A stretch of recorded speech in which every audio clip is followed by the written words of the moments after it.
ഈശോമിശിഹായ്ക്ക് സ്തുതിയായിരിക്കട്ടെ. ഇന്ന് ജനുവരി 20 വിശുദ്ധ സെബസ്ത്യാനോസിന്റെ തിരുനാൾ. ക്രൈസ്തവ വിശ്വാസികളുടെ ഇടയിൽ ആഴത്തിൽ സ്വാധീനം ചെലുത്തിയ വിശുദ്ധനാണ് വിശുദ്ധ സെബസ്ത്യാനോസ്. ക്രിസ്തുവർഷം 255 ഫ്രാൻസിൽ നർബോൺ എന്ന പട്ടണത്തിലാണ് വിശുദ്ധൻ ജനിച്ചത്. പിതാവ് നർബോൺകാരനായ ഒരു ക്രൈസ്തവനും മാതാവ് ഇറ്റലിയിലെ മിലാനിൽ ക്രിസ്തുമതം സ്വീകരിച്ച് ജീവിച്ചിരുന്ന യഹൂദ പ്രഭു കുടുംബത്തിലെ അംഗവുമായിരുന്നു. അമ്മയുടെ നാടും സാംസ്കാരിക കേന്ദ്രവുമായ മിലാനിലാണ് വളർന്നത്.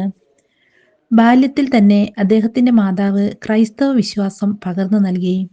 സൈനിക സേവനം അക്കാലത്ത് ഉന്നത കുലജാതർ വിശിഷ്ടമായി കണ്ടിരുന്നു. മതത്തിന്റെ പേരിൽ പീഡിപ്പിക്കപ്പെടുന്ന മനുഷ്യരെ സഹായിക്കുക എന്ന ഉദ്ദേശത്തോടു കൂടിയാണ് വിശുദ്ധൻ സൈന്യത്തിൽ ചേർന്നത്. ഒരു നല്ല ക്രിസ്ത്യാനിയായി വളർന്ന വിശുദ്ധ സെബസ്ത്യാനോസ് എല്ലാ രീതിയിലും കഷ്ടപ്പെടുന്നവരെ സഹായിക്കുവാൻ സദാ സന്നദ്ധനായിരുന്നു.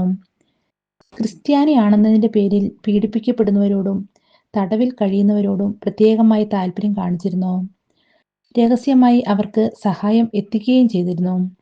സെബസ്ത്യാനോസിനോട് ക്രിസ്തുമതം ഉപേക്ഷിച്ചാൽ രാജ്യത്തിലെ അധികാരിയാക്കാമെന്നും അല്ലാത്ത പക്ഷം കഠിനമായ ശിക്ഷ തന്നെ അനുഭവിക്കേണ്ടി വരുമെന്നും ചക്രവർത്തി വ്യക്തമാക്കി. എന്നാൽ ഒരു ക്രിസ്ത്യാനിയായി മരിക്കുന്നതാണ് തനിക്ക് അഭിമാനമെന്ന് സെബസ്ത്യാനോസ് ചക്രവർത്തിയെ അറിയിച്ചു.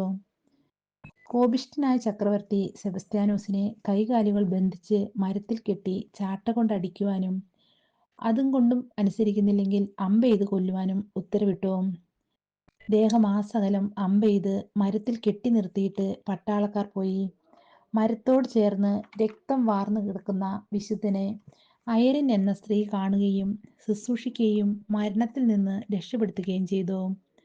മരണത്തിൽ നിന്നും രക്ഷപ്പെട്ട സെബസ്ത്യാനോസ് നേരെ പോയത് ചക്രവർത്തിയുടെ അടുത്തേക്കാണ്. താൻ വധശിക്ഷയ്ക്ക് വിധിച്ച വ്യക്തിയാണ് തൻ്റെ മുന്നിൽ നിൽക്കുന്നതെന്ന് വിശ്വസിക്കാൻ ആകാതെ ചക്രവർത്തി ചോദിച്ചു, "നീ എങ്ങനെ ജീവനോടെ തിരിച്ചെത്തി?" സെബസ്ത്യാനോസ് പറഞ്ഞു, "ക്രിസ്ത്യാനികളെ പീഡിപ്പിക്കുന്നതിനെതിരെ അങ്ങയോട് ചോദിക്കാൻ എൻ്റെ നാഥൻ എന്നെ അയച്ചതാണ്." കോപിഷ്ഠനായ ചക്രവർത്തി സെബസ്ത്യാനോസിനെ ഗദ കൊണ്ട് അടിച്ചു കൊല്ലുവാൻ ആജ്ഞാപിച്ചു. ക്രിസ്തുവർഷം 650 പടർന്നു പിടിച്ച പ്ലേഗ് ബാധയിൽ നിന്നും റോമ പട്ടണത്തെ രക്ഷിച്ചതോടെ വിശുദ്ധൻ ജനങ്ങൾക്കും ഏറ്റവും പ്രിയങ്കരനായി തീർന്ന്. ഇന്നും പകർച്ചവ്യാധികളിൽ നിന്നും മുക്തി നേടുവാൻ ഭക്തജനങ്ങൾ വിശുദ്ധ സെബസ്ത്യാനോസിന്റെ മാധ്യസ്ഥം തേടുന്നു.